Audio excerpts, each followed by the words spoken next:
తల్లికి వందనం fee reimbursement అమలు చేయకుండా కూటమి ప్రభుత్వం కాలక్షేపం చేస్తోందని మండిపడ్డారు ఎన్టీఆర్ జిల్లా వైఎస్ఆర్సీపీ అధ్యక్షుడు దేవినేని అవినాష్. విజయవాడలో వైఎస్ఆర్సీపీ ఫీజు పోరు పోస్టర్ను ఆయన ఆవిష్కరించారు. కేంద్ర బడ్జెట్లో ఏపీ తీవ్ర అన్యాయం జరిగిందన్నారు దేవినేని.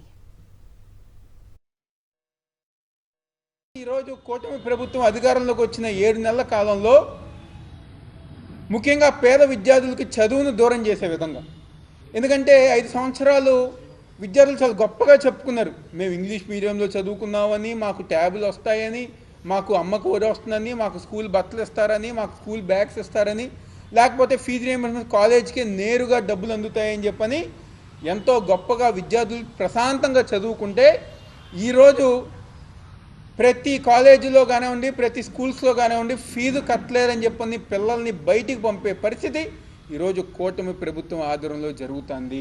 నేను మాటిస్తున్నా, నేను హామీ ఉంటున్నా అని చెప్పని ఈరోజు సాక్షాత్తు ఆ రోజు ఇప్పుడు ఎవరైతే విద్యాశాఖ మంత్రి నారా లోకేష్ ఉన్నారో ఆ రోజు చెప్పారు, నేను మాటిస్తున్నా, లోకేష్ మాట ఇచ్చారు అని చెప్పని. మరి ఏమైపోయినాయి ఆ మాటలని? ఈరోజు ఏదో గొప్పగా చెప్పుకుంటారు, మేము లేనిదే సెంట్రల్లో మోడీ లేరు, మా వల్లే నరేంద్ర మోడీ ఉన్నారని చెప్పని. ఏది మరి ఎందుకు చేయలే?